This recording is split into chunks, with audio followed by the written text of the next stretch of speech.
In this guide, I'm going to show you how to use champion vaults in Raid Shadow Legends. This is Aiden from JustBoz, and before we get into this guide, make sure to like the video and subscribe to the channel with all notifications on. It really does help with the channel and it lets us know that you want more content like this, so we greatly appreciate it. If at any point throughout this guide you did have any questions, just ask them down in the comment section below and we can help you out further. I'm going to be doing my best to reply to every single comment down there.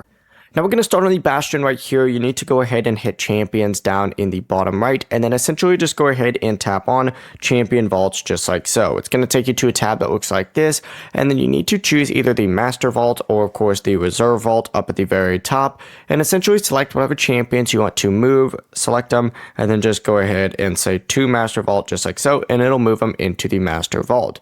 Now you want to use the master vault for champions that you may still need regularly because they can keep their artifacts and accessories equipped, and then you just got to use the reserve vault for champions that you do not actively use. Champions must have all gear removed before they can enter the reserve vault, and to retrieve the champion you just need to select them inside the vault, tap collection, and you can always go ahead and bring them back just like so.